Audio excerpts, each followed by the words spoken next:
सात सर्व भाविकांच्या हेतूसाठी अर्पण करण्यात येतात. पिता पुत्र आणि पवित्र आत्मा यांच्या नावे. आपल्या प्रभू येशू ख्रिस्ताची कृपा, परमेश्वर पित्याचे प्रेम आणि पवित्र आत्म्याचा सहवास तुम्हा सर्वांना लाभो. आजच्या पहिल्या वाचनात आपल्याला सांगण्यात आलेलं आहे की परमेश्वर आपल्याला स्वातंत्र्य देतो, निवडीचं स्वातंत्र्य देतो. आपल्या जीवनात चांगल्या आणि वाईट गोष्टी आहेत, आनंद आणि दुःख आहे, जीवन आणि मरण आहे, विस्तव आणि पाणी आहे. आपण काय निवडायचं आहे ते आपल्या हातात आहे. पूर्णपणे परमेश्वर निवडीचं स्वातंत्र्य देतो. स्वातंत्र्य देत असतानाच आजच्या शुभ वर्तमानात प्रभू येशू सांगत आहे की मी तुम्हाला काही नियम घालून दिलेले आहेत. ते नियम आपलं जीवन चांगलं होण्यासाठी नियमाची आवश्यकता आहे.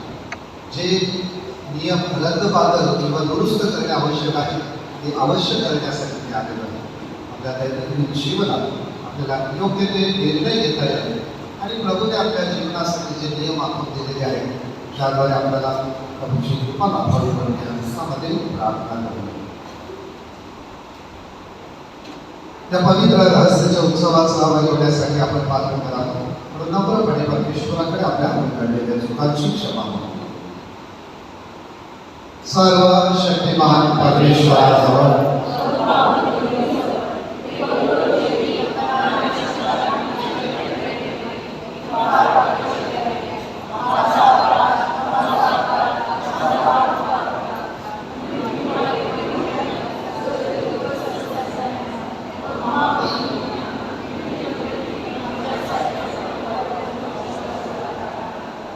सर्व समर्थ परमेश्वर आपल्या पापांची क्षमा करून आपला सार्वकालिक जीवनाकडे ठेवो.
करूया. हे परमेश्वर आमच्या स्वर्गातील विद्या न्यायाने व सत्याने चालणाऱ्या लोकांना तू तुझ्या सहवासाचे अभिवचन दिले आहेस. आम्ही तुझे योग्य असे निवासस्थान बनावे म्हणून आम्हाला तुझी कृपा दे. ही प्रार्थना मी तुझ्याबरोबर पवित्र आत्म्याच्या ऐक्यात सर्व काळ जिवंत राहणारा व राज्य करणारा परमेश्वर तुझा पुत्र आमचा प्रभू येशू ख्रिस्त याच्याद्वारे करतो.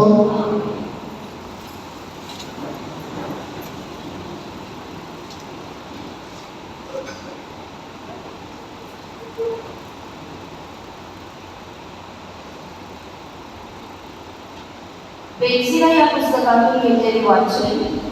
त्याने कोणालाही अधर्मी होण्याची आज्ञा केली नाही. तुमची इच्छा असेल तर तुम्ही आज्ञापालन कराल आणि विश्वासूपणाने वागावे हा सर्वस्वी तुमचा निर्णय नाही. त्याने तुमच्यासमोर विस्तव आणि पाणी ठेवले आहे. तेव्हा हात पुढे करून तुम्ही दोहोपैकी काहीही निवडू शकता. माणसासमोर जीवन आणि मरण उभे असते आणि तो जे निवडील ते त्याला दिले जाईल. कारण देवाचे ज्ञान महान आहे, तो बलवान आहे आणि तो सर्व काही पाहतो. त्याचे डोळे जे त्याला भितात त्याच्याकडे लागलेले असतात आणि त्याला माणसाची सर्व कृत्ये माहीत आहे. त्याने कोणालाही अधर्मी होण्याची आज्ञा केली नाही, तसेच त्याने कोणालाही पाप करण्यास परवानगी दिली नाही. हा प्रभूचा शब्द आहे. प्रतिसाद स्तोत्र. आपला प्रतिसाद. जे परमेश्वराच्या नियमशास्त्राप्रमाणे चालतात ते धन्य. जे आपले वर्तन चोख ठेवून परमेश्वराच्या नियमशास्त्राप्रमाणे चालतात ते धन्य. जे त्याचे निर्बंध पाळून अगदी मनापासून त्याचा शोध करतात ते धन्य. आपला प्रतिसाद. जे परमेश्वराच्या नियमशास्त्राप्रमाणे चालतात ते धन्य. तुझे आदेश आम्ही मनपूर्वक पाळावे म्हणून तू ते आम्हाला लावून दिले आहे. तुझे नियम पाळण्यासाठी माझी वागणूक व्यवस्थित असावी हेच माझे मागणे आहे. आपला प्रतिसाद. जे परमेश्वराच्या नियमशास्त्राप्रमाणे चालतात ते धन्य. आपल्या दासाला औदार्य दाखव म्हणजे मी जिवंत राहून तुझे वचन पाळीन. तू माझे नेत्र उघड म्हणजे तुझ्या नियमशास्त्रातील अद्भुत गोष्टी माझ्या दृष्टीस पडतील. आपला प्रतिसाद. जे परमेश्वराच्या नियमशास्त्राप्रमाणे चालतात ते धन्य. हे परमेश्वरा, तू आपल्या नियमांचा मार्ग मला दाखव म्हणजे तो मी शेवटपर्यंत धरून राहीन. मला बुद्धी दे म्हणजे मी तुझे नियमशास्त्र पाळीन. खरोखर अगदी मनापासून ते मी पाळीन. आपला प्रतिसाद.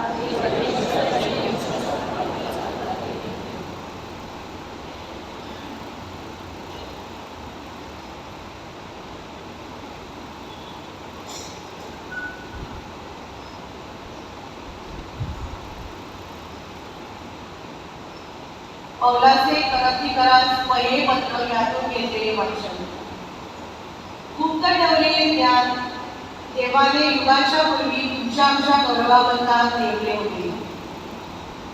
जे गुप्त आहे त्यांना आम्ही ज्ञान सांगतो, पण ते ज्ञान या युगाचे नव्हे आणि या युगाचे नाहीसे होणारे जे अधिकारी त्यांचेही नव्हे, तर देवाचे गूढ ज्ञान आम्ही सांगतो. ते गुप्त ठेवलेले होते, ते देवाने युगांच्या पूर्वी तुमच्या आमच्या गौरवाकरिता नेमले होते. ते ह्या युगातल्या अधिकाऱ्यांतील कोणालाही कळले नव्हते, कारण त्यांना ते कळले असते तर त्यांनी गौरवाच्या प्रभूला क्रूसावर खिळले नसते. हे तर या शास्त्रलेखाप्रमाणे आहे. डोळ्यांनी जे पाहिले नाही, कानांनी जे ऐकले नाही आणि माणसाच्या मनात जे आले नाही ते आमच्यावर प्रीती करणाऱ्यांसाठी देवाने सिद्ध केले आहे. देवाने ते आत्म्यांच्या द्वारे आपल्याला प्रकट केले, कारण आत्मा या सर्व गोष्टींचा आणि देवाच्या गहन गोष्टींचाही शोध घेतो. हा प्रभूचा शब्द आहे.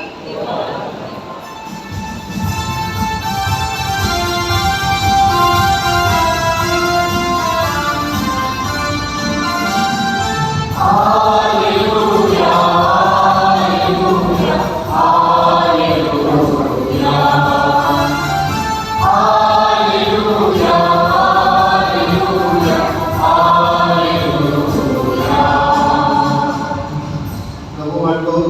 स्वर्गातून उतरलेली जिवंत भाकर मीच आहे. या भाकरीतून जो कोणी खाईल तो सर्व काळ जगेल.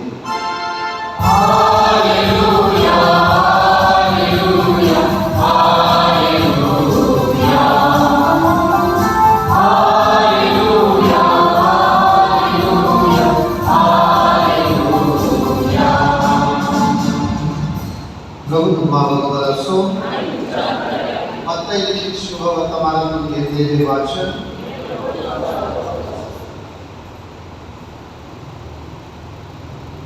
येशू आपल्या शिष्यांना म्हणाला, नियमशास्त्र आणि संदेशाचे ग्रंथ मी रद्द करावयास आलो आहे असे समजू नका. मी रद्द करावयास नव्हे तर ते पूर्ण करावयास आलो आहे. कारण मी तुम्हाला खचित सांगतो, आकाश आणि पृथ्वी नाहीशी होईपर्यंत सर्व काही पूर्ण झाल्याशिवाय नियमशास्त्रातील एकही काना किंवा मात्रा रद्द होणार नाही. यास्तव जो कोणी या लहान आज्ञांतील एखादी रद्द करेल आणि त्याप्रमाणे लोकांना शिकवेल त्याला स्वर्गाच्या राज्यात अगदी लहान मानतील.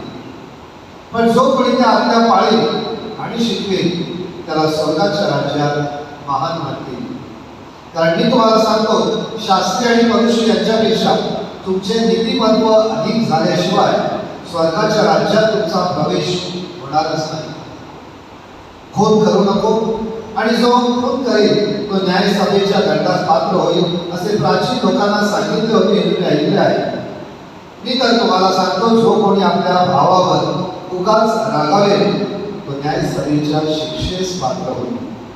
जो कोणी आपल्या भावाला अरे भेटगळा किंवा अरे मूर्खा असे म्हणेल तो वरिष्ठ सभेच्या शिक्षेस पात्र होईल. प्रभूचे शुभ वर्तमान.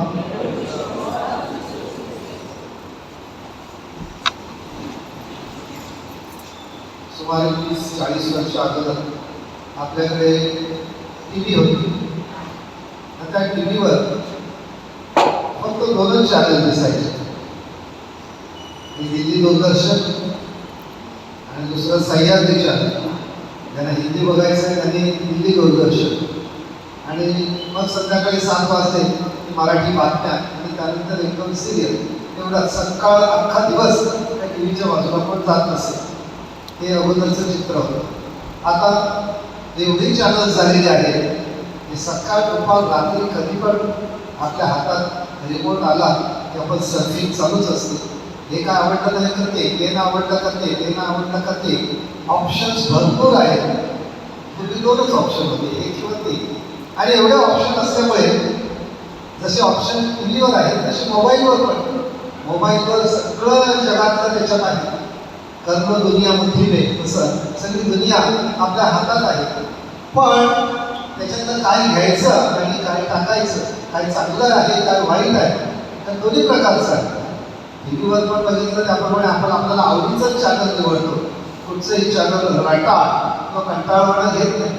त्याचप्रमाणे मोबाईलमध्ये जे काही चांगल्या गोष्टी आहेत त्या उपयोगाच्या आहेत, जे जीवन चांगलं होण्यासाठी योग्य आहेत त्याच आपण निवडतो. आणि म्हणून निवडीचं स्वातंत्र्य परमेश्वराने आपल्याला दिलेलं आहे.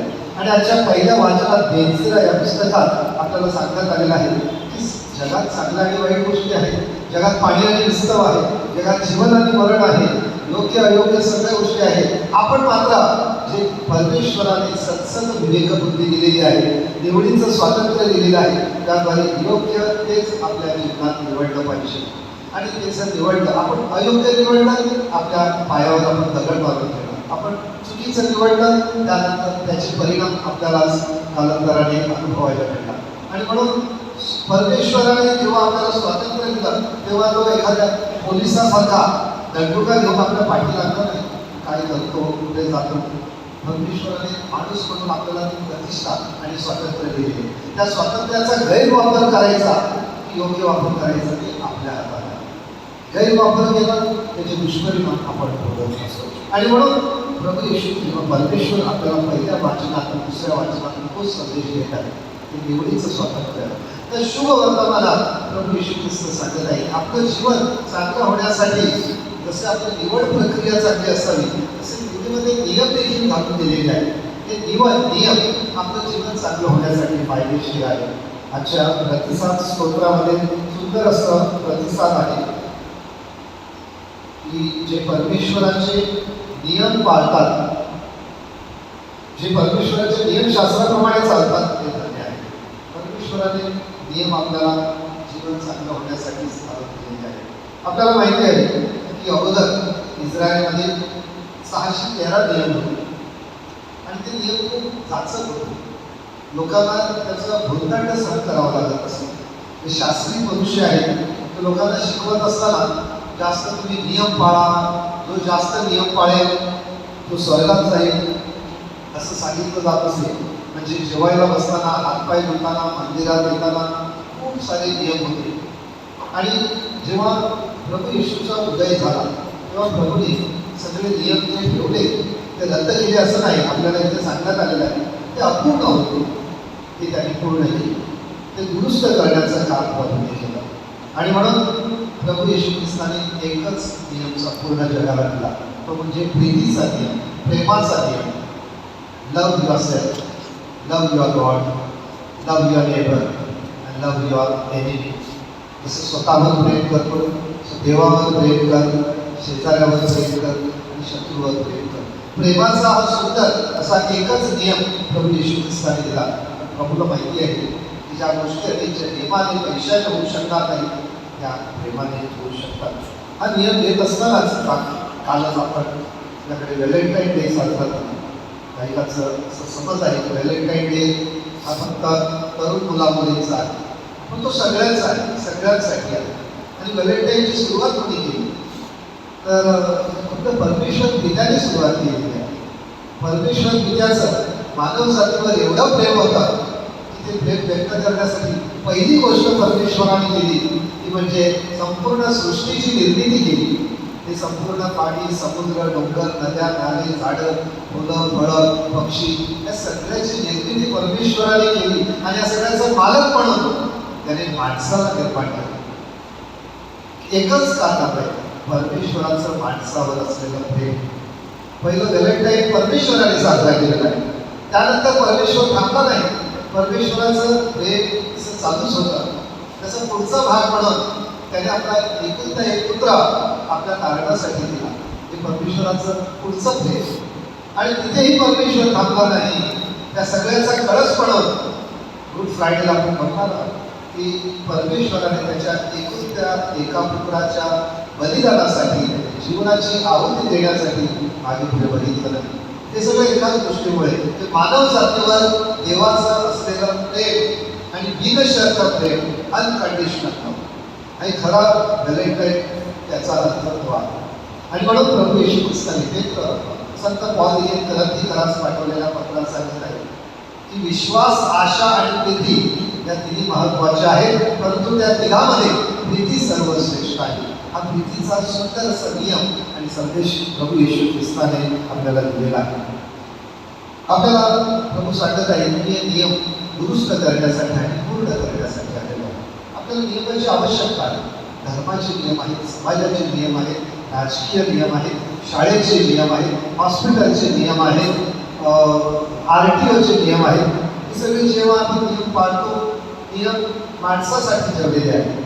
आणि म्हणून आपण आपली काही भाविक जेव्हा परदेशात जातो तेव्हा परदेशातली शिस्त, परदेशाची स्वच्छता, तिकडचा वक्तशीरपणा आपण वाखाणतो. आपण सांगतो किती चांगलं आहे, पण ते एका रात्रीच झालेलं नाही. त्याने तसे स्वतःवर नियम बांधून घेतले आणि ते नियम पाळत गेले. आपण परदेशात जातो तेव्हा त्यांचे नियम पाळतो, ते स्वच्छता पाळतो, ते सगळं पाळतो. पण इथे आल्यानंतर आपण परत विसरतो. आपण नियम धाब्यावर ठेवतो. नियम जर पाळत गेलो तर नियम माणसासाठी ठेवलेले आहेत. आणि म्हणून ते शिस्तीचे नियम, ते स्वच्छतेचे नियम, वक्तशीरपणाचे नियम हे आपल्या फायद्यासाठी आहे. RTOचे नियम केलेले आहेत आपल्यासाठी आहे. एखादं डोक्याला टू व्हीलरवाल्याने डोक्याला हेल्मेट लावावं, RTOचा नियम आहे. किती जण पाळतात आपण नंतर खूप विचार केला पाहिजे. तो आपल्या फायद्यासाठी आहे, शासनाने त्यांच्यासाठी नाही केलं. आपण 2.5-3 लाख रुपयाची बुलेट आणतो, 500 रुपयाचं हेल्मेट डोक्यावर लावत नाही. आणि अशा प्रकारे नियम जे केलेले आहेत जे आपल्या हितासाठी आहे ते नियम आपण धाब्यावर बसवत असतो. आणि म्हणून नियम जे आपल्याला पाळण्यासाठी आवश्यक आहे ते आपण ठेवले पाहिजे. प्रभू येशू ख्रिस्ताने आपल्याला परमेश्वर पित्याने जे नियम दिले 10 आज्ञा दिलेल्या आहेत त्या आज्ञा आपण पाळत असतो. उदाहरणार्थ आता आपण रविवारी मिसाला आले ना, हा नियम आहे, हा कायदा आहे. रविवार पवित्र पाळ, कीप द सॅबथ होली. पण केवळ आपण रविवारी नियम आहे, कायदा आहे म्हणून जर मिसाला आलेलो असू तर ते कर्मकांड आहे. That is just ritual we are fulfilling. पण प्रभूला तसं रिच्युअल किंवा कर्मकांड अपेक्षित नाही. तर तिसरी आज्ञा पाळल्यानंतर आपल्या जीवनामध्ये काही बदल झालेला आहे. एखादी व्यक्ती 70-80 वर्षाची आहे आणि सांगते न चुकता मी रविवारची एक मिस्सा सुद्धा ऐकत नाही, रविवारची मिस्सा ऐकत नाही, हा नियम पाळला. पण त्याचा बदल जीवनात दिसला पाहिजे.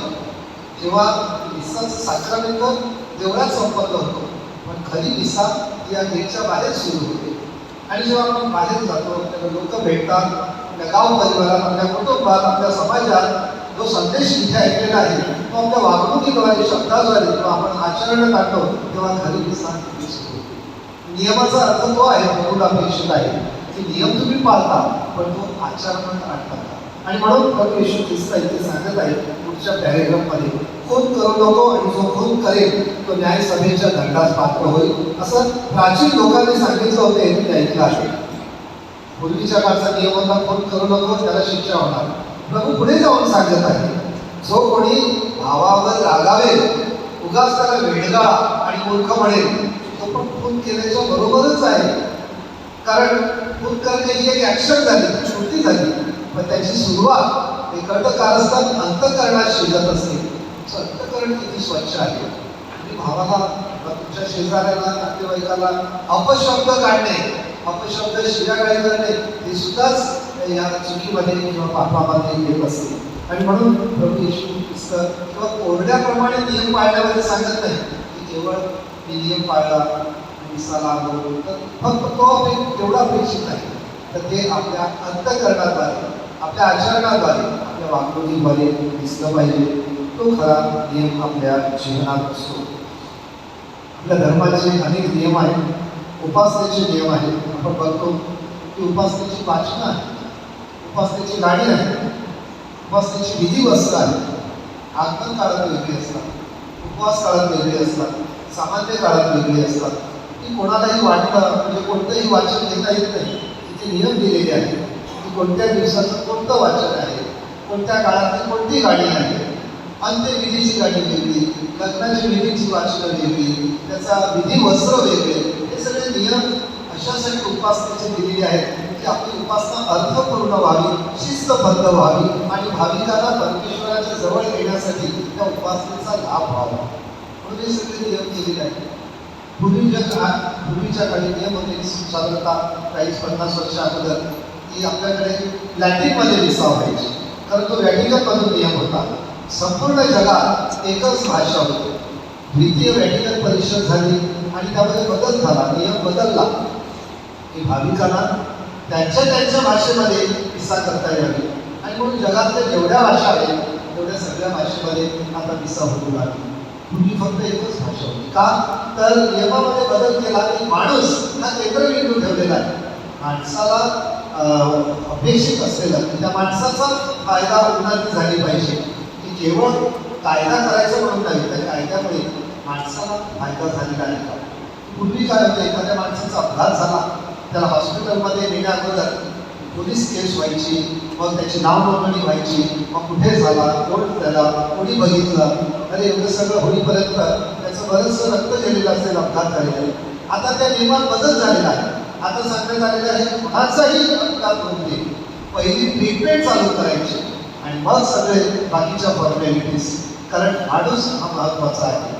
आणि म्हणून शांततेवर बिंदू ठेवून असे जे नियम केलेले आहेत. आजही आपल्या भारत देशात काही पूर्वीपासून ब्रिटिशांच्या काळात असलेले नियम चालू आहेत, जे बदल करण्याची आवश्यक आहे. त्यामध्ये सामान्य माणसाला, माणसाच्या हिताचे नियम कसे आहेत ते करणे आवश्यक आहे. आणि त्यासाठी आपल्या शासनकर्त्यांनी प्रयत्न करावे, म्हणून त्यांच्यासाठी देखील आपण प्रार्थना केली पाहिजे. अशा प्रियबंधू भगिनींनो, आज जे प्रतिसाद स्तोत्रात सांगण्यात आलेलं आहे की जे परमेश्वराचे नियमशास्त्राप्रमाणे चालतात आणि पाळतात, हे धन्य आहे. आपण धन्य राहावे, आपला नियम पाळण्यासाठी चांगल्या आणि वाईटाची जाण आपल्याला समजावी म्हणून विशेष प्रार्थना.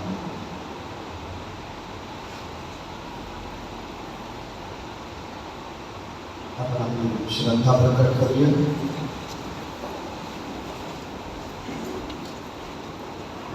स्वर्ग आणि पृथ्वी सर्व दृश्य अदृश्य वस्तू यांचा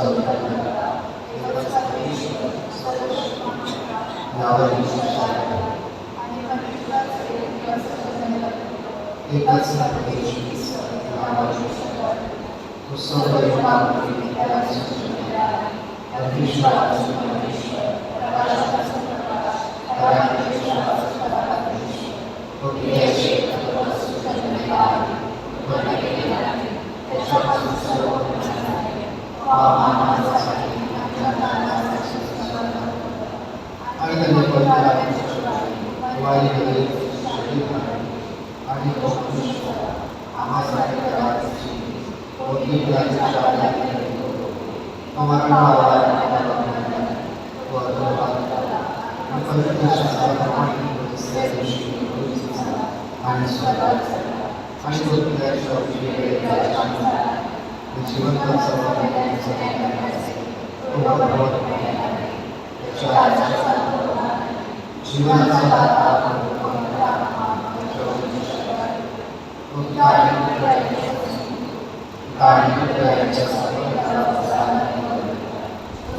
आणि एकच आपण क्षमेसाठी एकच गेलेल्यांचे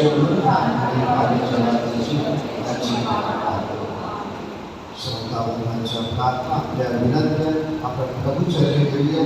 त्या प्रभूकडे आपल्या सगळ्यांसाठी कृपेची याचना करूया. प्रत्येक प्रार्थनेनंतर आपलं उत्तर असेल, प्रभू आमची प्रार्थना आपले पोप लिओ, बिशप थॉमस, धर्मगुरू व व्रतस्थ यांच्या शिकवणुकी व उदाहरणाद्वारे आपली ख्रिस्त सभा प्रभूच्या प्रेमाची व शांतीची प्रतीक व्हावी म्हणून आपण प्रार्थना करूया. आपल्या राजकीय नेत्यांनी व अधिकाऱ्यांनी देशातील कालबाह्य झालेल्या सर्व कायद्यावर पुनर्विचार करून सामान्य नागरिकांच्या सोयीसाठी परिपूर्ण असे नवीन कायदे करावे म्हणून आपण प्रार्थना करूया. आजच्या शुभ वर्तमानात प्रभू म्हणतात की नियमशास्त्र रद्द करण्यासाठी नाही तर परिपूर्ण करण्यासाठी जगात आले होते. ख्रिस्ती जीवन जगत असताना ख्रिस्त सभेने आणि संविधानाने घालून दिलेल्या नीतिनियमांचे पालन करून आपले जीवन अधिक संपन्न व्हावे म्हणून आपण प्रार्थना करूया. आपण पात्र नसतानाही परमेश्वर आपल्यावर अनेक मार्गाने जबाबदारीची कामे सोपवित असतो आणि ती कामे पूर्ण करीत असताना आपले जीवन सर्वस्वी बदलून जाते. प्रभूच्या या औदार्यावर आपल्याला पूर्णपणे विसंबून राहता यावे म्हणून आपण प्रार्थना करूया. प्रभूच्या सामर्थ्यशाली कृपेने आपल्याला चांगल्या आरोग्याची देणगी लाभावी. आजारी व वयोवृद्धांना प्रभूच्या करुणेचा स्पर्श व्हावा. जगात सर्वत्र शांती लागावी. तसेच सर्व प्रकारच्या नैसर्गिक आपत्तीपासून आपले रक्षण व्हावे म्हणून आपण प्रार्थना करूया. थोडा वेळ शांत राहून आपण आपल्या वैयक्तिक हेतूंसाठी प्रार्थना करू. वैयक्तिक हेतूसाठी प्रार्थना करीत असताना आज असंख्य भाविक नाशिक येथे तीर्थक्षेत्राला भेट देण्यासाठी गेलेले आहेत. बाळेश्वरच्या चरणापाशी आपले हेतू आणि विनंती घेऊन गेलेले आहेत. त्यांचा परतीचा प्रवास सुखरूप व्हावा आणि ज्या हेतूसाठी ते गेलेले आहेत तो हेतू त्यांचा बाळेश्वर येतं. विशेषतः जे नवदाम्पत्य आहेत आणि जे बाळाची अपेक्षा करीत आहेत त्यांच्या प्रार्थनेला प्रभूने योग्य असे उत्तर द्यावे म्हणून त्यांच्यासाठी प्रार्थना करूया. आपली मुलं 10वी 12वीची परीक्षा देत आहेत. या मुलांनी वर्षभर मेहनत घेतलेली आहे, कष्ट केलेले आहेत, जो अभ्यास केलेला आहे तो अभ्यास या एक्झाम हॉलमध्ये जाताना त्यांना योग्यरित्या आठवावा, त्यांच्या मनातील भीती नष्ट व्हावी म्हणून देखील त्यांच्यासाठी प्रार्थना करूया. हे प्रभू परमेश्वरा, आम्ही या विनंत्या तुझ्या चरणापाशी ठेवलेल्या आहेत. आमच्या श्रद्धेतील उणीवा तुझ्या प्रेमाने भरून काढवा, आम्हाला आशीर्वाद दे. ही प्रार्थना आम्ही प्रभू ख्रिस्ताद्वारे करतो.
तुमचे हे बलिदान सर्व समर्थ त्याला मान्य व्हावे म्हणून प्रार्थना करा.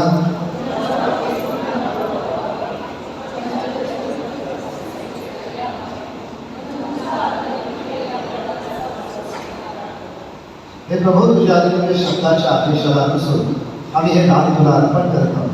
त्या दानामुळे आमच्या पापांपासून मुक्तता कर. आम्हाला नवजीवनाचे दान व सार्वकालिक जीवनाची वरदान आम्हाला मानत. ही प्रार्थना आम्ही प्रभू येशूच्या नावाने करतो. प्रभू तुम्हाबरोबर असो. तुमची अंतःकरणे प्रभूकडे लावा. प्रभू आपला परमेश्वर याचे आभार मानूया. हे प्रभू पवित्र विद्या सर्व समर्थ शाश्वत परमेश्वर, आम्ही तुझे नित्य व सर्वत्र आभार मानावे योग्य व तारणदायी आहे. तू सर्व चराचराचा निर्माता आहे. सर्व युगे आणि सर्व काळ तुझ्या नियमाने मार्गक्रमण करीत आहे. तू मनुष्याला तुझ्या प्रतिमेप्रमाणे निर्माण केलेस. सर्व सृष्टी त्याला श्रेष्ठ व सृष्टीचा सम्राट बनवलेस. तुझ्या सुखपणाच्या व सामर्थ्याच्या अद्भुत कृत्यांबद्दल सृष्टीच्या वतीने आमच्या प्रभू येशू ख्रिस्ताद्वारे दिवसेंदिवस तुझे स्तवन करण्यासाठी तू माणसाला नियुक्त केलेस. आणि म्हणून हे प्रभू, सर्व भूतगणांबरोबर आम्ही आनंदाने तुझा गौरव म्हणतो.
सर्व पावित्र्याचा पूर्ण माणूस निदाने आमच्यासाठी आमच्या प्रभू येशू ख्रिस्ताचे शरीर आणि रक्त व्हावे म्हणून त्यांच्यावर नववर्षाप्रमाणे तुझा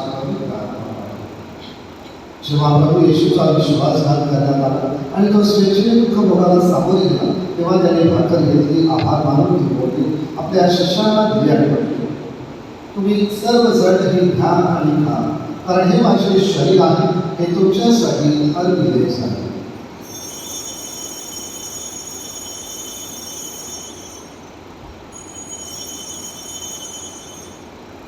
भोजन झाल्यानंतर प्रभू येशूने प्याला घेतला, पुन्हा तुझे आभार मानले, तो प्याला आपल्या शिष्याला दिला आणि म्हटले, तुम्ही सर्वजण हा घ्या व यामधून घ्या, कारण हा माझ्या रक्ताचा करार, नव्या व शाश्वत कराराचे हे रक्त आहे, हे तुमच्या आणि पुष्कळांच्या पाप क्षमेसाठी ओतले जाईल, हे माझ्या आठवणीसाठी.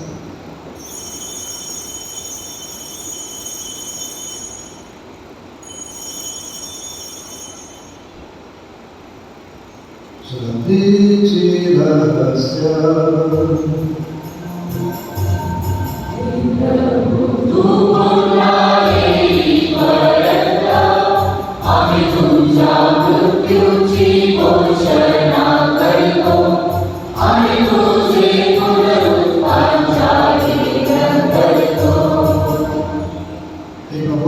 मरणाची व पुनरुत्थानाची स्मृती साजरी करीत असताना आम्ही तुला जीवनाची भाकर व तारणाचा प्याला अर्पण करतो. तुझ्यासमोर येण्यासाठी तुझी सेवा करण्यास आम्हाला पात्र केल्याबद्दल आम्ही तुला धन्यवाद देतो. ख्रिस्ताची शरीर आणि रक्त यांचा स्वीकार करीत असताना पवित्र आत्म्याच्या द्वारे एक व्हावे असे आम्ही विनंतो. हो, सर्व जगभर पसरलेल्या तुझ्या ख्रिस्त सभेची आठवण कर. लिओ आमचे पोप, थॉमस आमचे बिशप आणि सर्व याजक वर्ग यांच्या समवेत ख्रिस्त सभेला परिपूर्ण प्रीतीचा पुनराविष्कार कर. ज्या आमच्या बंधू-भगिनी पुनरुत्थानाच्या आशय महानिर्णय घेत आहेत आणि जे तुझ्या दयेवर निसर्गावर मरण पावले आहेत, त्यांचे तू स्मरण कर. त्यांचे तुझ्या दिव्य प्रकाशात स्वागत कर. देवमाता धन्यकुमारी मरिया, तिचा पती संत जोसेफ, तुझ्या पेशी आणि युगानुयुगे सर्व संतांनी तुला संतुष्ट केले आहे. त्यांच्याबरोबर आम्ही शाश्वत जीवनाचे सर्व आस्वाद आणि तुझी स्तुती करून तुझा गौरव करावा अशी प्रार्थना तुझा पुत्र येशू ख्रिस्त याच्या द्वारे करतो.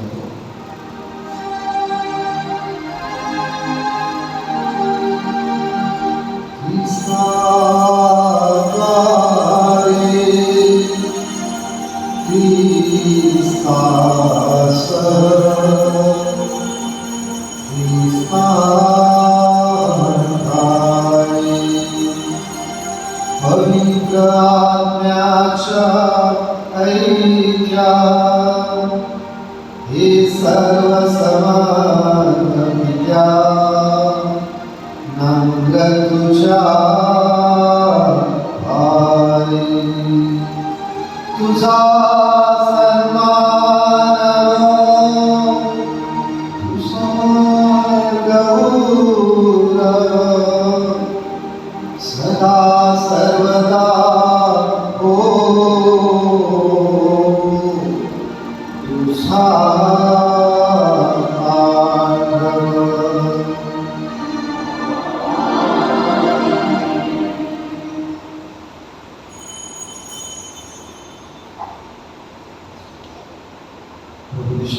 प्रार्थना आमच्या स्वर्गातील बाबा, तुझे नाम पवित्र करावे, तुझे राज्य जसे स्वर्गात तसे पृथ्वीवर करायचे आमची गरजेची आणि जशी आम्ही आमच्या प्रार्थना तशी तू आमच्या आणि आम्हाला हे प्रभू सर्व प्रकारच्या वाईटापासून आम्हाला सोडव असे आम्ही विनंती. त्या जीवनात आम्हाला कृपापूर्वक शांती दिली, म्हणजे दिव्य आशेची आणि आमचा तारणारे येशू ख्रिस्त त्याच्या आगमनाची वाट पाहत असताना तुझ्या दयेच्या साह्याने आम्ही पापांपासून मुक्त राहू आणि सर्व प्रकारच्या चिंतेपासून सुरक्षित असू. हे प्रभू येशू ख्रिस्ता, तू आपल्या प्रेषितांना म्हणालास, मी तुम्हाला शांती देऊन ठेवतो, मी माझी शांती तुम्हाला देतो.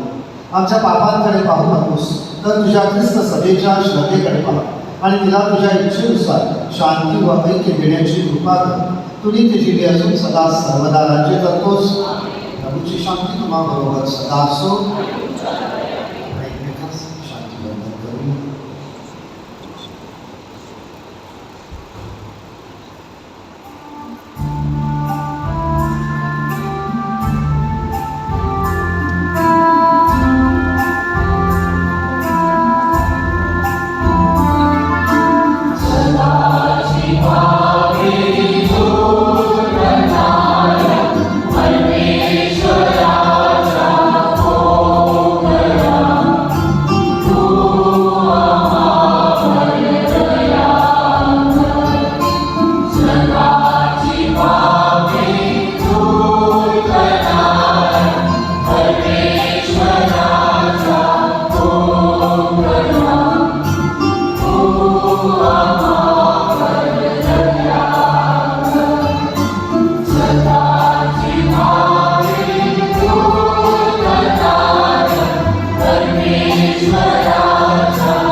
हे पहा परमेश्वराचे कोकूर, जगाची पापे दूर करणारे हे परमेश्वराचे कोकूर पहा. त्याच्या घोषणास बोलावलेले आपण धन्य. प्रभो तू माझ्या जगाखाली यावेस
आपण प्रार्थना करूया. हे प्रभू, तू आम्हाला स्वर्गात्मक जीवनाची भाकर देतोस. या दिव्य भाकरीची आम्हाला नेहमी भूक लागली. ही प्रार्थना मी प्रभू ख्रिस्ताद्वारे करतो. गेल्या रविवारी सोमवारी माझा वाढदिवस असताना तुमच्यापैकी अनेक जणांनी मला वैयक्तिक शुभेच्छा त्या व्हॉट्सअप मेसेज पाठवले, फेसबुकवरती कॉमेंट्स दिल्या. त्याचबरोबर आपल्या कार्यक्रमांचं कार्यसाठी मला शुभेच्छा दिल्या आणि आपल्या कॉलेजमध्ये विविध संघटना संत विन्सेंट पॉल संडे स्कूल कॅरिझमॅटिक सोडॅलिटी पैदल विसाची सर्व भाविक त्याचबरोबर ज्येष्ठ नागरिक माऊली समोर असणारे ज्येष्ठ नागरिकाचा ग्रुप आपल्या उपमहापौर मानशरांनी त्यांची टीम आणि जनहिततर्फे या संस्थेतर्फे या शुभेच्छा दिल्या त्याबद्दल मी तुमचे मनापासून आभार मानतो. माझ्यासाठी तुम्ही प्रार्थना केली अशीच प्रार्थना आमच्या आरोग्यासाठी आणि आमच्या पर्यावरणासाठी तुम्ही करत राहा हे तुमच्याकडे नम्र विनंती करतो.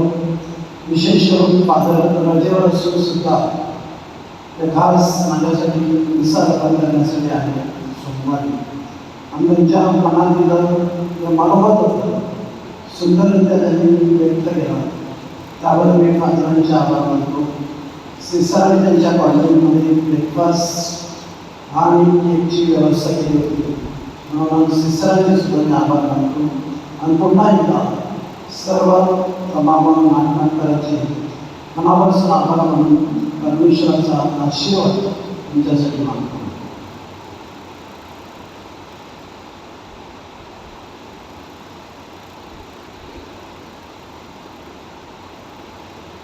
फेब्रुवारी 2026 सामान्य काळातील 7वा रविवार.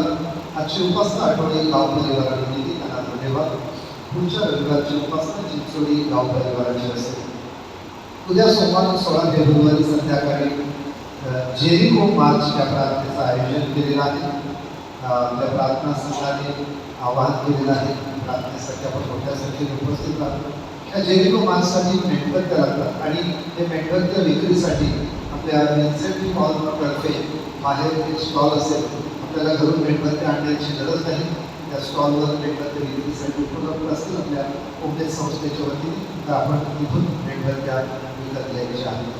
बुधवार 18 फेब्रुवारी राखेचा बुधवार उपवास काळात आपण सुरुवात करीत आहोत. या दिवशी उपवास करण्याचा व मांस न खाण्याचा दिवस. या दिवशीच्या मिसाच्या वेळा खालीलप्रमाणे आहेत. सकाळी 2 मिसा होतील आणि संध्याकाळी 2 मिसा असतील. सकाळची पहिली मिसा ही 5:45 वाजता ते 5:45ला होईल याची भाविकांनी नोंद घ्यावी. रोजची मिसा आपली 6ला असते पण बुधवारी पहिली मिसा 5:45ला होईल. त्यानंतर दुसरी मिसा 7 वाजता होईल. संध्याकाळी 5:30 वाजता मुलांची मिसा आणि 7 वाजता शेड्यूल मिसा असेल. अशा 4 मिसावर भाविकांच्या कपाळाला राख लावली जाईल आणि आपण उपवासकाळाच्या चिंतन मननाच्या या 40 दिवसाच्या प्रवासाला बुधवारी सुरुवात करीत आहोत. उपवासकाळात गाव मिसा, उसाच्या वाटेची भक्ती, त्यांचं आयोजन या सगळ्या गोष्टी परिवर्तन अंकात घेण्यात आलेल्या आहेत. परिवर्तनचे अंक उद्या संध्याकाळपर्यंत आपल्या सेवक मित्रामार्फत पॅरिश काउन्सिल मेंबरमार्फत आपल्या कुटुंबापर्यंत पोहोचतील. कृपया त्याचं वाचन करा. उपवास काळात शनिवारी संध्याकाळची मिसा ती नेहमीप्रमाणे होईल 7:30ची मिसा. मात्र रविवारी सकाळची 9ची मिसा म्हणजे ही मिसा होणार नाही त्याची भाविकांनी नोंद घ्यावी आणि हीच मिसा संध्याकाळी होणार आहे. प्रत्येक रविवारी संध्याकाळी 5:30 वाजता पवित्र मिसा आणि पासाचं प्रवचन असेल. प्रवचन देण्यासाठी फादर ब्रायन डायस येणार आहे. आपल्यासाठी आणखी विनंती आहे की या उपवास काळात पासाचं प्रवचन हे उपवास काळाचं आणखी एक विशेष भाग असतो.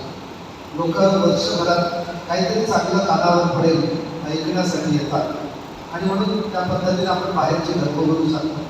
जे धर्मगुरू येतात ते सुद्धा तयारी करून येतात. आता धर्मगुरू तयारी करून आल्यानंतर त्यांच्यासमोर भाविक पण असायला पाहिजे. असं नको व्हायला नाही. फादर बाहेरून आलेले आहेत आणि बाकर रिकामी आहे तर त्यासाठी आपण भाविकांनी जर सकाळी दिसायला आले संध्याकाळी पण येऊ शकता आणि संध्याकाळची उपस्थिती अधिक चांगली होण्यासाठी आपण एक फक्त उपवास काळामध्ये 6 आठवड्यासाठी एक प्रयोग करत आहोत. सकाळी जी 6ची मिसा आहे प्रत्येक रविवारची सकाळची 6ची मिसा. आम्ही 6च्या मिसाचे जे भाविक आहेत त्यांच्याशी सल्लामसलत केला आणि त्यांनी मोठ्या मनाने सांगितलेलं आहे या उपवास काळामध्ये सकाळची 6ची मिसा आपण रद्द करत आहोत. आणि या भाविकांना ऑप्शन्स आहेत. शनिवारी 2 मिसा आहेत, आपली मुलांची मिसा आहे 5 वाजता त्या मिसाला येऊ शकतात. 7:30 वाजता शेड्यूल मिसा आहे त्याला येऊ शकतात. दुसऱ्या दिवशी सकाळी 7:30 वाजताची नेहमीची मिसा आहे आणि संध्याकाळी 5:30 ला पासाची मिसा आहे. आणि त्यामुळे हा जो फक्त उपवास काळात बदल केलेला आहे की प्रत्येक रविवारी सकाळी 6ची मिसा होणार नाही. भाविकांनी नोंद घ्यावी आणि त्याप्रमाणे आपल्या सहकार्य करावे ही विनंती. शनिवार दिनांक म्हणजे पुढच्या शनिवारी 21 फेब्रुवारी रोजी संध्याकाळी 5 वाजता त्या नगरपालिकेचे नवनिर्वाचित उपमहापौर मार्शल लोपिस व आपल्या विभागातील नाळा येथील युवा क्रिकेट विजेते आयुष म्हात्रे यांचा नागरी सत्कार आपल्या चर्च समोरील ग्राउंडमध्ये होत आहे. चर्च समोरील ग्राउंड म्हणजे एक ग्राउंडमध्ये म्हणजे जिथे दुपारी महोत्सव झाला होता त्या ग्राउंडवर होत आहे. तर आपल्या सगळ्या या सत्कार समितीतर्फे या कार्यक्रमाचं आमंत्रण आहे. उपवास काळात जे गाव परिवारात उपक्रम होणार आहे त्याची चर्चा करण्यासाठी तयारी करण्यासाठी आपले सर्व प्रेरक सेवक नेते यांची महत्त्वाची सभा येत्या रविवारी 22 तारखेला संध्याकाळी 5:30ची मिसा संपल्यानंतर ताबडतोब होणार आहे. सर्व प्रेरकांसाठी ही सभा बंधनकारक आहे कारण गाव परिवारातले सर्व उपक्रम यामध्ये चर्चेने जाणार आहे. इन्सेंटिव्ह हॉल संघटनेतर्फे 22 मार्च रोजी रक्तदान शिबिराचं आयोजन केलेलं आहे. आपल्याला बुधवारीची कपाळाला राख लावली जाते. ती राख अगोदरच्या वर्षी जे पात्याला आशीर्वाद दिल्याने त्या पात्याचे क्रॉस आपण घरी बनवतो त्यापासून केली जाते. आपल्याकडे जर गेल्या वर्षीचे पात्यांचे क्रॉस केलेले असतील तर कृपया ते उद्या दुपारपर्यंत चर्च कार्यालयात किंवा विकासकडे आणून द्यायचे आहे. आम्हाला राग बनवण्यासाठी त्याचा उपयोग होईल. या आपल्याकडे कार्यरत असलेले सिस्टर चौहानला यांच्या नावाने हटोळी गाव परिवारातर्फे त्या रविवारी 22 तारखेला सकाळी 8:30 ते 1 वाजेपर्यंत रक्तदान शिबिर आयोजित केलेलं आहे. आपण मोठ्या संख्येने या रक्तदान शिबिरात सहभागी होऊन सिस्टरांप्रती आदरांजली आणि त्यांना श्रद्धांजली अर्पण करायची. मागील रविवारचे दान 35,950 झाले. बुधवारचे दान 13,440 झाले. इन्सेंटिव्ह हॉलचं मागील रविवारचं कलेक्शन 25,130 झाले. आपल्या औदार्याबद्दल धन्यवाद. आठवडीकरांचं विशेष अभिनंदन. कालपासून त्याचं आयोजन मी बघत आहे आणि शाळेच्या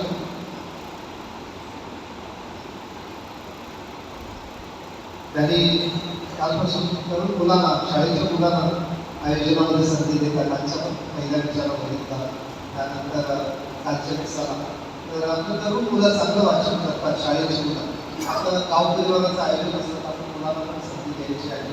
त्याद्वारे त्यांचं मराठी सुद्धा चांगला प्रश्न होऊ शकतो. आशीर्वादासाठी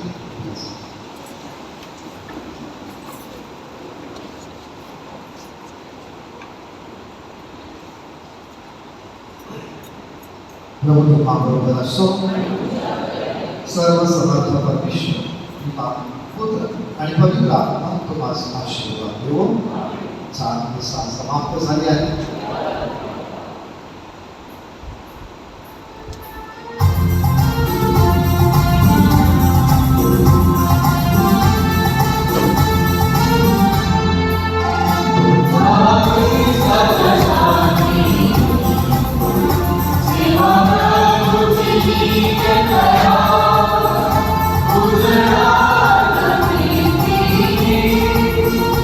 As we love the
काय झालं?